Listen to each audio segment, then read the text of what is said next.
여러분 안녕하십니까? 전주 MBC 시사토론 이몽진입니다. 중국 우한시에서 발병한 신종 코로나 바이러스 확산세가 심상치 않습니다. 중국 내 확진자와 사망자 수는 하루가 다르게 늘고 있고 국내에서도 확진자와 의심 환자 수가 서서히 증가하고 있습니다. 정부는 감염병 위기 경보를 이미 경계 단계로 격상하고 전라북도에서도 대응 방안에 총력을 기울이고 있습니다. 오늘 시사토론에서는 신종 코로나 바이러스 감염증의 위험성을 짚어보고 확산을 막기 위해 어떠한 노력이 필요한지 말씀 들어보겠습니다. 오늘 함께할 토론자 세 분 모셨습니다. 안녕하십니까? 안녕하십니까? 네. 전북대병원 호흡기 알레르기내과 박승용 교수님 자리에 함께하셨습니다. 네, 안녕하십니까? 네. 박 교수님, 우한 폐렴이라고 했지만 정식 명칭은 신종 코로나 바이러스 아니겠습니까? 네. 요 며칠 새 그 용어가 참 익숙하게 돼 있습니다. 어떤 질병인지 먼저 간단히 설명을 해주시죠. 네, 신종 코로나 바이러스 감염증은 이제 국민들이 너무나 다 잘 알고 계신데요. 그 이름에도 나와 있듯이 코로나 바이러스가 이제 감염이 되면서 주로 폐렴 형태로 나타나는 그런 질환인데, 그 중국 후베이성의 우한 수산물 시장에서 이제 처음 시작됐을 거라고 이제 예측을 하고 있는데, 거기서 발생한 변종 신종 코로나 바이러스로 인해서 생긴 폐렴을 말합니다. 네, 과거에 발생했던 감염병이죠. 사스나 메르스하고는 또 얼마나 비슷하고 또 다른지 많은 분들이 궁금해하실 텐데 이 부분에 대해서도 설명을 해주시죠. 네, 사스나 메르스도 같은 코로나 바이러스 계열이고요. 이제 코로나 바이러스가 총 6가지 종류 정도가 인체에 감염을 일으키는데요. 보통 4가지 정도는 일반 감기 형태로 그냥 간단하게 넘어가지만, 그 이전에 사스와 메르스는 이제 굉장히 이 치사율도 높고 전파력도 좀 높아가지고 저희가 이제 많이 긴장을 했었던 그런 질환입니다. 그래서 같은 코로나 바이러스 계열이기 때문에 이번에 신종 코로나 바이러스 감염증도 거의 유사한 코로나 바이러스 형태를 띠고요. 염기 서열로 따지면 사스와는 거의 90% 일치한다고 그렇게 돼 있습니다. 네. 그런데 그 바이러스가 전파되는 것이 어떻게 전파되는지 아는 것도 이제 감염을 막는 데 도움이 될 것 같습니다. 네. 흔히 우리가 비말 감염. 네, 그래서 맞습니다. 이제 그 침이라든지 기침으로 해서 이렇게 전파가 되지 않겠습니까? 근데 그 신종 코로나 바이러스는 어떻습니까? 신종 코로나 바이러스도 마찬가지입니다. 아까 말씀드렸듯이 이게 그냥 감기 바이러스의 변종 형태라고 생각하시면 되는데요. 이게 기존 감기 코로나 바이러스에 비해서 전파력이 좀 높고 치사율이 조금 높아서 지금 저희가 긴장을 하고 있는데요. 그 전파 경로는 동일합니다. 그래서 주로는 비말 감염에 의해서 이제 우리가 감염이 된다고 돼 있고요.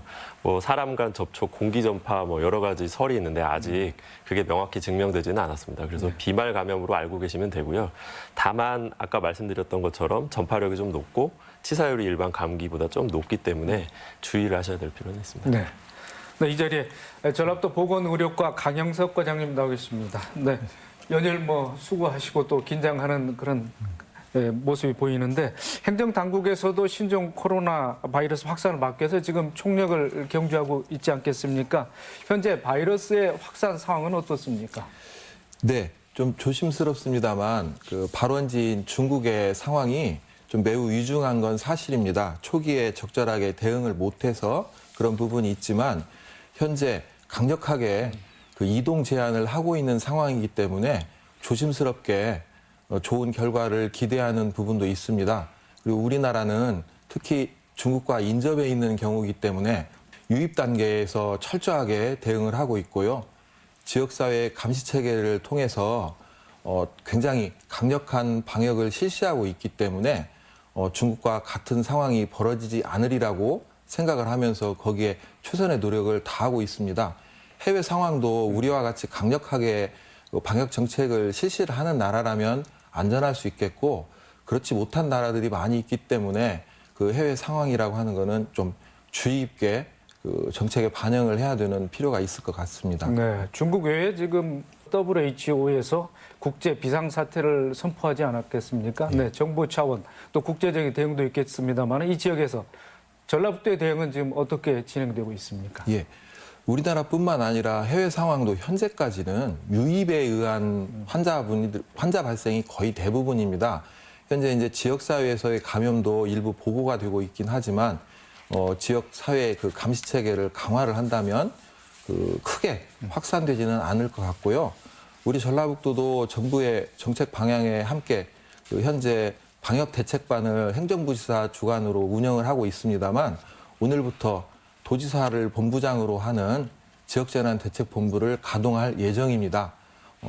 특히 가장 중요하게 여기는 거는 직접 뭐 예방수칙이라든지 자진신고를 실시를 해 주셔야 되는 도민들께 충분한 정보를 제공을 해드리는 걸 가장 우선으로 하고 있고요. 혹시라도 지역사회에서 뭐 의심 증상이 발생을 한다거나 그런 경우에는 보건소 및 선별진료 의료기관을 통해서 일반 도민들이 우려하지 않도록 별도로 관리를 해드리는 그런 시스템을 갖추고 있습니다. 네, 특정 시설에 격리시키지 않고 스스로 이제 자가적으로 또 치료하는 그런 능동감시 체계가 지금 유지되고 있지 않겠습니까? 예. 전라북도 능동감시 대상자 80여 명이죠. 예. 이들에 대해서는 어떻게 지금 뭐 감시 체계를 가동하고 있습니까? 예, 그 인원수는 변동이 있을 수 있습니다. 그리고 우리 도민들께서 염려하는 부분도 있습니다. 사실 뭐 무증상 감염자다, 잠복기 감염자다 그런 이야기를 하셔서 다분히 염려하실 수도 있는데 저는 이런 이야기를 드리고 싶습니다. 분명히 가능한 부분도 있기는 하지만 사람은 걸을 수 있지만 바이러스는 걷지 못합니다. 그래서 사람의 증상으로 해서 다른 곳으로 이동을 한다거나 손으로 해서 이동을 하는 경우이기 때문에 우리 도민들께서 아시고 계시는 예방수칙을 준수를 해주신다면 그 부분에 대해서는 크게 우려하실 거는 아니고요. 저희도 그 부분에 대해서 최선의 노력을 다해서 우리 도민들께 안전할 수 있도록 체계를 갖추겠습니다. 예. 네. 그래도 감염이 의심된다면 그 의심 환자에 대해서는 어떻게 관리를 하는지 좀 구체적으로 말씀을 해 주시죠. 예, 우선은 병원으로 직접 방문을 하시게 되면 불필요한 접촉자를 양산을 하기 때문에 저희들이 1339 또는 지역 보건소로 전화 상담을 먼저 홍보를 해드리고 있습니다. 전화를 주시면 저희들이 역학적 연관성, 병원체와 만났을 가능성을 먼저 질문 답변으로 해서 판단을 하고 의심 환자로 분류를 하는 경우라면 저희가 직접 격리병실로 후송을 시켜드립니다. 그리고 그곳에서 검사 및 치료까지 진행을 해드리고 있는 체계입니다. 네. 네, 또 오늘 이 자리에 전북대학교 중어중문학과 우치영 강사님 나오셨습니다. 네. 예, 네. 안녕하세요. 네, 학교에서 중어중문학을 가르치고 계시죠? 네. 중국의 지리적 상황이나 문화에 대해서도 오늘 이 자리를 통해서 많이 들을 수 있을 것 같습니다. 우 선생님은 중국인이신데 먼저 걱정이 크실 것 같고 본인 소개부터 간단히 좀 들어볼까요? 예, 안녕하세요. 저는 전북대학교 중어중문학과에서 시사중국어를 가르치는 우취영입니다. 첨도에 매주가 유명한 중국 친더에서 첨도. 왔습니다. 네. 친더에 현재 10만 명이 넘는 한국인이 살고 있다고 합니다. 친더는 정치가 아름답고 기후면에서 한국의 부산과 아주 비슷합니다. 네. 뭐 신종 코로나 바이러스가 발병하는 이때에 또 중국도 연휴와 맞물렸기 때문에 뭐 확산이 더 커지는 게 아닌가 이런 생각이 드는데요. 중국의 춘절은 이제 한국에 비해서 그 이동 규모라든가 또 기간이 또 길지 않겠습니까? 춘절. 네. 춘절은 중국 가장 큰 명절입니다. 이 공안전 200년쯤 한국의 역사로 말하자면은 삼한시기, 중국의 역사로 말하자면은 이 삼국지에서 유방이 세운 한나라, 즉 서한으로부터 지켜온 명절입니다. 이 온 가족이 모이고 다 같이 뭐 건강과 평안을 기원하는 가장 큰 명절입니다. 지금 현재 사회에서 춘절은 그저 하나의 명절이 아니고 이 고향에 대한 중국 사람들의 향수를 위로해주고 이 고향에 계시는 일가 친족에 대한 그리움을 해소해주는 아주 좋은 날입니다. 이 중국의 휴일은 보통 7일입니다. 근데 그 7일은 한국과 사실은 비슷합니다. 설화 3일, 그 다음에 앞뒤 주일, 그럼 총 10일입니다. 그리고 그때는 이 전국의 사람들이 모두 자기 고향으로 돌아가기 때문에 말 그대로 민족 대이동죠. 네. 신종 바이러스의 근원지 이제 중국 우한이라고 하는데 우한은 어떤 도시이고 혹시 뭐 가보셨습니까? 네, 아니에요. 예. 저 무한 안 가봤어요. 그 우한하고 그곳에 이제 그 전통 시장 어떻게 들으셨는지요? 예. 양자강 아시죠? 양자강 중구의 벨트라고 하면 이 우한시는 바로 그 벨트의 중심에 있습니다. 삼구지, 삼구지 우한시는 그 전쟁터의 중심부에 위치하고 있습니다. 지금의 우한시는 서부 개발 중심지입니다. 따라서 교통가 상당히 편리하고 좀 5시간 안에 우한시로부터 중국 거의 모든 주요 도시에 도착할 수 있습니다. 그리고 이 우한시는 티안허 국제공항이 있습니다. 그 국제공항은 세계 주요 삽시역의 그 국제도시와의 직항 노선이 있습니다. 우한의 전통시장에 대해서 제가 잘 몰랐습니다. 이 이쁜 우한 폐련 때문에 저도 화난 해산물 시장 처음 알게 되었습니다. 듣기로는 이 많은 우한 시민들도 이 시장에 대해서 알지 못한다고 합니다. 이 시내에 위치하고 있기 때문에 이 민관 아마 교통, 환경 등 여러 가지 문제로 이 동네 입주민으로부터 민원 많이 받던 상황이라고 합니다. 네. 현재 이제 중국 정부에서 꽤 강도 높은 방역 대책을 추진하고 있는 걸로 알고 있습니다. 우리 우 선생님께서는 어떻게 보고 또 듣고 계십니까? 예, 이 500만 명의 우한 시민이 이 설날 전에 이미 여행이나 뭐 가족 방문 때문에 우한시를 벗어났다는 뉴스를 보고 이 지방 정부가 모두 긴장하고 있습니다.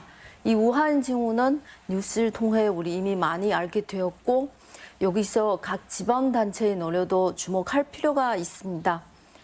제가 칭다오가 있는 산동 지역을 예로 들어보겠습니다. 이 우선 칭다오 려팅 국제공항은 이 환승을 위해 공항으로 온 우한 시민을 위해 전문 호텔 2주 동안 무료로 마련해 주었습니다. 두 번째는 배 38명의 의료진을 파견하였습니다. 우한으로. 이 의료진뿐만 아니라 마스크, 안경을 비롯한 의료용품, 그리고 채소까지 아낌없이 우한을 지원하고 있습니다. 우한에서 온 시민 물론이고 산동 시민 모두 이 설날 내내 집에 있기를 요구하고 있습니다. 이 동네로 갈 때 모두 출입 상호를 등록하고 체온을 체크하고 있습니다. 교통편에서 우한처럼 중단되지는 않지만 그래도 많이 줄였습니다. 그리고 이 대부분 기관이나 회사가 이 설날 연휴를 연장하거나 아니면 재택근무를 관장하고 있습니다. 지금 모든 공공장소에서 마스크를 사용하지 않으면 출입을 금지하고 있습니다. 이런 비슷한 조치를 이제 많이 있습니다. 이 칭다오, 산동 지역뿐만 아니고 다른 지역에도 비슷해요. 그래서 처음에 사람들이 많이 당황했어요. 근데 지금 좀 좋아지고 있습니다. 예, 알겠습니다. 네, 강 과장님. 이번 신종 코로나 바이러스의 감염 경로가 아직까지 명확히 밝혀지진 않았지만은 박쥐가 중간 숙주라는 얘기는 많이 좀 나오고 있습니다. 어떻습니까? 네, 사실 이 부분에 대해서는 알려진 내용들이 굉장히 부족하기 때문에 저도 특별하게 의견을 드릴 말씀은 좀 없습니다만 다만 야생동물이 가지고 있는 병원체들은 우리 사람들하고 익숙하지 않기 때문에 전파될 가능성은 적지만 만에 하나 전파됐다면 우리가 익숙하지 못한 병원체이기 때문에 그 경과는 매우 위중할 거라고 보는 게 대부분의 의견일 수 있습니다. 그래서 가능하면 그 야생동물과의 접촉을 피하도록 권유를 해드리고 있는 상황입니다. 네, 박 교수님. 네, 정전에 발생했던 이제 사스나 메르스의 감염 경로는 좀 어느 정도 지금 밝혀졌지 않겠습니까? 네, 그 사스와 메르스 두 가지 모두 처음 바이러스의 시작점은 박쥐라고 알려져 있고요. 중간 숙주가 이제 사스 같은 경우는 사양 고양이를 통해서 변종을 일으켜서 사람한테 이제 감염을 일으키게 됐고, 메르스 같은 경우도 다들 아시는 것처럼 중동의 낙타에서 변이가 일어나서 사람한테 감염을 일으켰습니다. 근데 이제 두 가지 그래서 이번에 이제 그 신종 코로나 바이러스 감염증과 같이 세 가지 모두 다 코로나 바이러스 감염증이기 때문에 감염 경로는 아까 말씀드린 것처럼 주로 비말 감염으로 감염이 되는 걸로 돼 있고요. 메르스 같은 경우는 좀 더 직접 이렇게 친밀하게 이 관계가 유지돼야만 전파가 되는 것으로 그렇게 알려져 있습니다. 예. 우 선생님, 중국에서는 이제 박쥐가 몸에 좋다는 그런 뭐 속설도 있고 뭐 기록도 있는 걸로 알고 있습니다. 박쥐의 이름에도 이제 복을 뜻하는 그런 의미가 있지 않겠습니까? 아, 예. 박쥐는 중국어로 벤후라고 해요. 발음으로 비슷하기 때문에 이 박쥐가 복을 뜻하는 의미로 뭐 그림이나 족가상에 많이 보이지만 실제로 인간 주변에 살지 않습니다. 이 박쥐는 한약재로도 사용하고 있지만 이 바이러스 때문에 이 거의 처방하지 않다고 알고 있습니다. 그리고 한약재로 쓴다고 해도 주로 마려서 가루로 사용해요. 뭐 식재료로서 박쥐를 먹는 풍습은 없다고 합니다. 예. 과장님, 이번 사태를 계기로 해서 이제 조금 전에도 말씀하셨지만 동물로 인한 감염병에 대해서 경각심을 가질 그런 필요가 있을 것 같습니다. 네. 예, 좀 뭐 비슷한 질문에 대한 답변인 것 같습니다만 실제로 우리 사람들이 인구가 늘어나다 보면은 거주 지역을 더 필요로 하잖아요. 예. 그래서 동물하고 사람과의 거주가 이전에는 분명했는데 지금은 상당히 모호한 그런 내용이 있을 수 있습니다. 여러 가지 이유로 해서 우리 주거 지역이 확장이 되고 그로 해서 그 사람이 그 동물들하고 접촉할 수 있는 기회가 늘어나기 때문에 이런 일들이 많이 벌어진다고 생각이 되는데요. 이런 감염병을 대응하기 위해서라도 앞으로 우리 사람들이 그 거주지를 개발을 할 때 환경 보호라든지 야생 동물의 접촉이라든지 그런 부분에 대해서 조금 더 신중할 필요가 있을 거라고 생각을 합니다. 네, 알겠습니다. 네, 많은 분들이 궁금해하시는 점이 이번 신종 코로나 바이러스가 과거에 겪었던 사스나 메르스와 비교해서 유사성은 무엇인지 또 위험성은 어느 정도 되는지나 일 것 같습니다. 관련해서 좀 더 구체적인 말씀 나눠보도록 하겠습니다. 강 과장님, 예. 아직 확산 초기입니다만은 사스나 메르스에 비해서 우리 박 교수님께서 말씀을 하셨습니다. 그런데 확산 속도가 어느 정도나 되고 또 사망률은 어느 정도인지 좀 예. 말씀해 주시죠. 그 좀 관찰의 시기가 더 필요하긴 하지만 위중도에 대해서는 이전에 뭐 사스나 메르스보다 조금 낮은 것 같습니다. 하지만 과거보다 훨씬 더 교통망, 사람의 이동이 더 많기 때문에 사회에 미치는 뭐 그 나쁜 영향이요. 그 감염병의 외부 효과라고 하는 걸로 표현을 하는데요. 그 전파에 대한 뭐 위험, 그리고 또 사회 경제적으로 미치는 그런 영향들이 매우 크기 때문에 감염병을 사회 재난으로까지 보고하는 상황인데요. 그런 부분에 있어서 메르스나 사스보다 오히려 이게 더 크지 않을까. 그래서도 좀 더 주의 깊게 우리들이 적절히 뭐 의학적인 부분 말고도 그 실천을 통해서 인간이 개입을 하면은 얼마든지 상황을 바꿀 수도 있는 부분이기 때문에요. 그 인간이 할 수 있는, 우리 사람들이 할 수 있는 그 노력들이 더 필요하면 얼마든지 상황 바꿀 수 있을 거라는 긍정적인 말씀 또 드리고 싶습니다. 네. 관련해서 뭐 사스나 메르스에 비해서 사망률이 그렇게 높지는 않은 걸로 그렇게 나와 있습니다. 예. 질병에 대해서 구체적으로 말씀을 드리려면 아까 말씀드린 대로 충분하게 관찰 기간이 필요한데요. 짧습니다. 하지만 현재까지 나온 내용으로 보면은 그 메르스나 사스보다는 조금은 위중도가 적은 부분이 있는 것 같습니다. 네. 우 선생님, 사스가 발병한 때가 2002년도, 2003년도였지 않습니까? 당시에는 뭐 중국에 체류하고 계셨겠죠? 네. 각국의 그동안 이제 각국의 감염병 대응 체계가 과거에 비해서 많이 발전을 하면서 이런 감염병에 대한 우려가 그래도 좀 많이 낮아졌습니다만은 또 중국 같은 데는 이제 워낙 그 국토가 방대하다 보니까 감염병 확산에 더 걱정이 되는 것 같습니다. 우리 우 선생님께서 어떻게 보고 계십니까? 사스가 발생했을 때 저는 베이징에 있었습니다. 이 학교 식당에서 매일 탕약 같은 것을 우리에게 제공하였습니다. 이 효과가 있었는지 없었는지는 몰랐지만 우리는 꾸준히 먹었습니다. 이 캠퍼스 밖으로 나가지 않았기 때문에 사크 상황을 우리 전화, 문자로만 통해서 확인할 수 있습니다. 많이 몰랐기 때문에 오히려 크게 걱정하지 않았어요. 근데 요즘 세상은 그 스마트폰 시대입니다. 이 정부 보도 이외 인터넷 카페, 미니 후피, 블로그 같은 위미디어가 많이 좀 사용되고 있기 때문에 사람들이 검증되지 않은 정보를 좀 쉽게 접하게 되었고 이 필요 이상의 그런 불안감이 생기기 쉽습니다. 이것은 사이스 바이러스 많은 또 지리적인 요인 이외 또 하나의 어려움이 아닌가 싶습니다. 네. 알겠습니다. 박 교수님. 네. 근데 신종플루의 경우는 이제 그 백신이나 치료제가 타미플루로 개발이 됐지 않겠습니까? 하지만 이제 사스나 메르스 그 신종 코로나 바이러스는 아직 이제 백신이나 치료제가 개발이 안 되고 있습니다. 이제 현재는 어떤 상황입니까? 이게 지금 코로나 바이러스가 RNA 바이러스인데요. 이 RNA 바이러스 특징이 굉장히 변이를 잘합니다. 그래서 어떤 예방접종이나 치료제를 만든다고 하더라도 계속 변이를 일으키기 때문에 그게 무효한 경우가 많습니다. 그래서 아직 기존에 말씀드렸던 사스나 메르스 그리고 요번에 코로나 바이러스 감염증도 역시 이 백신 개발을 굉장히 힘들 것 같고요.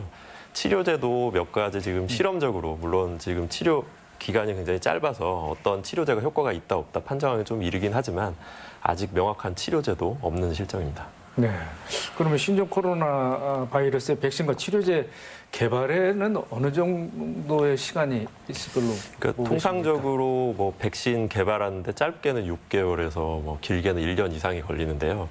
얼마 전에 보고를 보니까 홍콩에서 백신 개발을 성공했다 이런 보고가 있긴 한데 문제는 아까 말씀드렸듯이 이 RNA 바이러스 특징이 변이를 잘하고 이렇게 변하기 때문에 현재 개발됐다고 지금 얘기하는 백신이 실제로 사람한테 위험한지 안 한지 그리고 효과가 있는지 없는지까지 판정하려면 1년 이상의 시간이 소요될 것 같습니다. 네. 그런데 이제 신종 플루의 백신과 치료제는 또 어떻게 이렇게 쉽게 개발이 된 겁니까? 아니면 그동안 꾸준히 연구에 의한 성과입니까? 이게? 이제 인플루엔자 바이러스 같은 경우는 이제 그 유행하는 패턴이나 이런 게 이제 잘 연구가 돼 있고 굉장히 오랜 기간 연구가 돼 있기 때문에 그 해 겨울 봄까지 유행할 수 있을 만한 이제 인플루엔자 바이러스를 딱 명확히 정해서 거기에 대한 백신을 만들기 때문에 그거는 이렇게 미리 잘 준비가 되는 것 같습니다. 네. 그렇다 보면 신종 코로나 바이러스 감염자에 대한 현재 치료제가 없는 상황에서 그러면 현재 치료는 어떻게 진행이 되고 있는 겁니까? 그러니까 이게 이제 주로 사망에 이르게 되는 게 이제 저산소증에 빠지면서 폐렴이 심해지고 저희 이제 의학 용어로 급성 호흡곤란 증후군이라고 하는 굉장히 이제 폐렴이 심한 상태에 빠지게 되는데요. 이 바이러스에 대한 직접적인 치료는 못하고 그런 폐렴에 대한 치료나 어떤 발생하는 증상에 대한 대증적인 치료가 대부분이라고 할 수 있겠습니다. 네. 신종 코로나 바이러스는 지역사회에 감염력이 있다고 나와 있습니다. 따라서 개인 위생 관리와 대응 방안이 무엇보다도 더 강조되고 있습니다. 박 교수님, 감염병에 있어서 개인 위생 관리 어떻게 해야 되는지 좀 이 시간을 통해서 자세하게 설명을 해주시죠. 네, 제일 중요한 건 이제 그 위험 지역에 가지 않는 거겠죠. 중국이나 이쪽에 방문을 좀 안 하시는 게 제일 중요하겠고요. 그리고 개인적으로 이제 개인 위생 관리 같은 경우는 사람이 밀집한 지역에 가급적 가는 횟수를 좀 줄이고 만약에 가야 된다면 이제 마스크를 적정하게 사용을 하시고 또 갔다 온 다음에는 손 씻기라든지 개인 위생을 좀 철저히 하시면 어느 정도 예방을 할 수 있을 거라고 생각합니다. 그중에서도 특히 더 중요한 점이 있다면 무엇을 꼽을 수 있을까요? 아무래도 이게 앞서 말씀드렸듯이 비말 감염으로 주로 전파가 되기 때문에 이제 감염 의심 환자하고 접촉이나 그 비말에 노출되는 걸 줄이기 위해서는 이제 보호장구로서는 마스크를 잘 착용해야 될 것이고요. 저희가 보호장구를 하더라도 온몸에 또 그런 비말이나 이런 게 묻을 수 있기 때문에 손 씻기나 개인 위생에 철저히 하고 만약에 옷 같은 것도 필요하다면 소독을 하거나 이럴 필요가 있겠습니다. 네. 강 과장님, 마스크 사용을 이렇게 권장하고 있는데 마스크 사용에 있어서도 주의할 점이 있습니까? 네. 이제 우선 박 교수님 말씀에 좀 이어서요. 예. 병원체가 드나드는 통로가 병원체마다 조금은 다르겠지만 이거 신종 코로나 바이러스의 경우에는 눈, 코, 입의 점막을 통해서 들어오는 걸로 돼 있습니다. 그런 통로를 잘 방어를 해주시는 게 중요한데 이동 수단이 될 수 있는 게 기침, 비말을 통해서고요. 또 손을 통해서 타인한테 또 이제 우리 몸으로 들어올 수도 있는데요. 그래서 마스크라고 하는 그 도구를 사용을 해서 그 이동 경로를 차단을 해주십사 하는 거고 손을 통해서 이동하는 걸 차단해 주십사 하는 건데요. 마스크를 쓰시는 경우에도 오염이 되실 수 있습니다. 오염이 되신 마스크라면 오히려 문제가 될 수 있으니까 오염이 됐다면 적절하게 바로 교환을 해주셔야 되고 또 가능하면 안면에 잘 밀착이 될 수 있도록 해주시는 게 중요하겠고요. 또 만약에 그 교환을 하시는 경우에도 그 앞쪽을 만져서 하시는 경우보다는 이렇게 뭐 끈 통해서 이렇게 귀로 해가지고 벗으시는 방법이라든지 잠깐만 생각을 하신다면은 훨씬 더 좋은 선택을 하실 수 있을 거고요. 또 이제 손 씻기의 경우에도 손도 그 이동 수단이 될 수 있기 때문에 정확하게 뭐 손톱 및 손가락 사이까지 이렇게 씻어주십사 말씀을 드리잖아요. 그리고 씻은 다음에도 이 손을 어디에다 닦느냐도 정말 중요한 겁니다. 그래서 뭐 일회용 그 물티슈라든지 아니면 뭐 종이 티슈라든지 그런 걸로 사용을 해서 빨리 건조를 시켜주시는 방법도 굉장히 중요한 그 지켜주셔야 되는 그 원칙일 것 같습니다. 예. 마스크 뭐 교환이라고 막 표현을 하셨는데 일회용 한 차례만 사용하는 겁니까? 아니면 여러 차례 사용하고 뭐 세척을 해서 다시 사용할 수도 있는 겁니까? 대개 세척해서 사용하실 수 있는 거는 이런 병원체를 예방한다기보다는 방한용으로 사용하시는 거를 이룰 수 있겠고요. 병원체를 예방하기 위해서 사용하는 마스크라면 일회용으로 사용하시는 게 옳겠습니다. 가급적 예. 한 차례만 사용하시는 게 낫겠다. 네, 우 선생님. 현재 누구보다도 이제 걱정이 크실 것 같습니다. 모쪼록 국경을 넘어서 이번 신종 코로나 바이러스 사태를 두고 긴밀한 공조가 있어야 될 것 같은데 뭐 한국이나 중국 정부에 혹시 바람이 있다면 어떻게 말씀을 하시겠습니까? 네. 이번 바이러스가 비록 중국 우한에서 발생한 것이지만 아시다시피 지금은 글로벌 시대이라서 이런 비슷한 문제가 다른 나라에서도 발생 가능성가 있습니다. 그리고 이런 바이러스가 다른 나라 사람에게도 전염될 수 있습니다. 그러니까 같은 문제의 발생, 예방, 그리고 정확한 치료법은 전 세계 의학 전문가의 도움이 필요합니다. 네. 강 과장님, 네. 중국에서는 앞으로 열흘가량의 신종 코로나 바이러스 확산에 이제 고비가 될 것이라는 그런 예측이 나오고 있습니다. 방역망이 잘 관리된다면 뭐 바이러스의 확산이 꺾일 수도 있을 텐데 그 시점이 어느 시대라고 보고 계십니까? 예, 희망적인 메시지는 뭐 우리에게 굉장히 좋은 장점도 있기는 하지만 적어도 감염병에 대한 방역이라면 가장 최악의 상황을 염두에 두고서 적극적으로 대응하는 게 옳을 텐데요. 중국에서 그런 발표를 한 근거가 뭔지는 이제 정확치는 모르겠습니다. 하지만 그만큼 중국에서 아까 처음 말씀드린 대로 이동 제한이라든지 강력한 그 방역 대책을 세우고 있습니다. 그래서 그런 노력들이 지속이 된다면 우리들이 생각하는 것보다 조기에 안정이 될 수도 있지 않나 그런 조심스러운 생각도 가지고 있습니다. 네, 신종 코로나 바이러스하고 또 뭐 기후나 기상과의 뭐 관계가 있습니까? 앞으로 이제 날이 풀리게 되는데 오히려 더 이게 확산세가 더 커진다든지 또 그렇지 않다든지 뭐 진정이 될 것이라든지 어떻게 예측을 할 수 있습니까? 이제 일반화 시킬 수는 없지만 보통은 여름철에는 세균이 겨울철에는 바이러스가 좀 살기 좋은 환경인 거는 맞습니다.